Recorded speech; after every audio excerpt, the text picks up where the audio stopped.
Cristiano റൊണാൾഡോയെ ഒരു box player മാത്രമായി കണ്ട് പെനാൾഡോ എന്നും പെട്ടിക്കട എന്നുമൊക്കെ വിളിക്കുന്നവരെ 2014 മുതൽ മാത്രം ഫുട്ബോൾ കണ്ടു തുടങ്ങിയ പാൽക്കുപ്പികളെന്ന് മാത്രമേ വിളിക്കുവാൻ കഴിയുകയുള്ളൂ. കാരണം അവർ ക്രിസ്ത്യാനോ എന്ന ഇതിഹാസത്തിനെ കണ്ടിട്ടില്ല.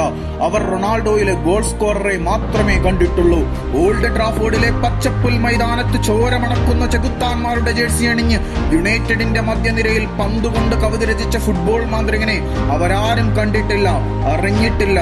തന്റെ അപാരമായ ഡ്രിബ്ലിംഗ് വൈഭവം കൊണ്ട് എതിരാളികളെ പോലും കാഴ്ചക്കാരാക്കിയ മാന്ത്രികനായിരുന്നു റോണോ. കണ്ണഞ്ചി പോകുന്ന വേഗത്തിൽ വായുവിൽ ഗതിമാറി ഗോൾ വല തുളയ്ക്കുന്ന ലോങ് റേഞ്ചറുകളും ഫ്രീ കിക്കുകളും അന്ന് റോണോയുടെ മാത്രം സവിശേഷതയായിരുന്നു. എന്നാൽ 2013-14 ശേഷം അത്തരം ഒരു മാന്ത്രിക പ്രകടനം റോണോയിൽ നിന്നും ഉണ്ടായിട്ടില്ല. അതിന്റെ കാരണം അറിയുമ്പോഴാണ് ക്രിസ്ത്യാനോ എന്ന പോരാളിക്ക് പകരം വയ്ക്കുവാൻ ലോക കായിക ഭൂപടത്തിൽ മറ്റാരുമില്ലെന്ന് സത്യം മനസ്സിലാക്കുവാൻ കഴിയുന്നത്. 2014 മുതൽ ഒരിക്കലും ചികിത്സിച്ച് ഭേദമാക്കുവാൻ കഴിയാത്ത ഒരു പരിക്കിന്റെ പിടിയിലാണ് റൊണാൾഡോ. ടെൻഡിനോസിസ് എന്ന രോഗാവസ്ഥയിൽ കൂടിയാണ് അദ്ദേഹം കടന്നു പോകുന്നത്. കാൽമുട്ടിലെ പരിക്കുകളിൽ നിന്ന് രക്ഷപ്പെടുവാൻ സഹായിക്കുന്നത് അവിടെയുള്ള കൊളാജിൻ കലകളാണ്.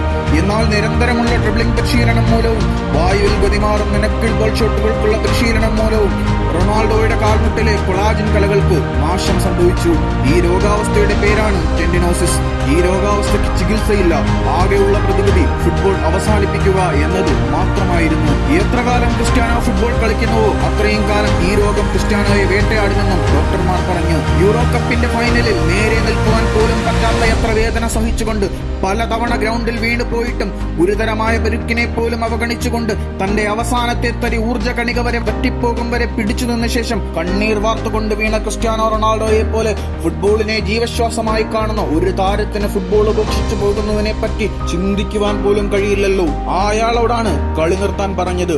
പക്ഷേ വിധിക്ക് മുന്നിൽ തോറ്റുകൊടുക്കുവാൻ ക്രിസ്ത്യാനോ റൊണാൾഡോ എന്ന പോരാളി തയ്യാറായിരുന്നില്ല. വിധിയെ തോൽപ്പിക്കാൻ റൊണാൾഡോ തന്റെ കേളി ശൈലിക്ക് തന്നെ മാറ്റം വരുത്തി. മിഡ്ഫീൽഡിൽ നിന്നും റോണോ മുന്നിലേക്ക് കയറി. അവിടെ റോണോ തന്നെ തോൽപ്പിക്കാൻ വന്ന വിധിയെ തന്റെ പോരാട്ട വീര്യം കൊണ്ട് പിച്ചിച്ചീന്തുകയായിരുന്നു. മോഡ്രിച്ചും ക്രൂസും ഭദ്രമാക്കി വെച്ചിരുന്ന റയൽ മാഡ്രിഡ് മധ്യനിരയിൽ തന്റെ ഹാർഡ് വർക്കിന്റെ ആവശ്യമില്ല എന്ന് കണ്ട റോണോ കക്ക പോയ ശേഷം ബെൻസീമയും ഹിഗ്വേനും ചേർന്ന് ദുർബലമാക്കിയ റയലിന്റെ ആക്രമണ നിരക്ക് മൂർച്ചാപുര എന്ന് കണ്ട റൊണാൾഡോ അവിടെ അവരുടെ രക്ഷകനായി തന്നെ സ്വയം അവതരിപ്പിച്ചു. പിന്നെ ലോകം കണ്ടത് ക്രിസ്ത്യാനോ റൊണാൾഡോ എന്ന ക്ലിനിക്കൽ ഫിനിഷറുടെ പേരോട്ടമായിരുന്നു. കാണികളെ രസിപ്പിക്കുവാൻ വേണ്ടിയുള്ള പ്രകടനങ്ങൾ മാറ്റിവെച്ച റോണോ മാഞ്ചസ്റ്ററിൽ നിന്നും പകർന്നു കിട്ടിയ ചെകുത്താന്റെ ചോരയുടെ ആസുരവീര്യം റയലിൽ പുറത്തെടുത്തു.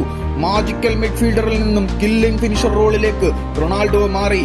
2014 മുമ്പ് വരെ മിഡ്ഫീൽഡിൽ ഫോക്കസ് ചെയ്തിരുന്ന റോണോ ഒരു സീസണിൽ സ്കോർ ചെയ്തിരുന്ന ഹെഡർ ഗോളുകളുടെ എണ്ണം ശരാശരി 5-ൽ താഴെയായിരുന്നു. അതിനുശേഷം ഹെഡർ ഗോളുകളുടെ എണ്ണത്തിൽ 3 ഇരട്ടി വർധനമാണ് അദ്ദേഹം ഉണ്ടാക്കിയത്. കാലിനുണ്ടായ പരിക്ക് റോണോ തന്റെ തല കൊണ്ട് മറികടന്നു. തനിക്ക് പറ്റിയ കരിയർ എൻഡിംഗ് പരിക്കിനെ ഭയന്ന് ഒളിച്ചോടിപ്പോകാതെ ബോക്സിൽ ഏത് ഭാഗത്തു നിന്നും വരുന്ന പന്തിനെ ഒരു ചീറ്റപ്പുലിയുടെ വീര്യത്തോടെ ചാടി വീണ് ഗോൾ കണ്ടെത്തുന്ന പെർഫെക്റ്റ് ഫിനിഷറായി റോണോ മാറി. അതെ, വിധിയെ പോലും കീഴടക്കിയ വീരനായകൻ.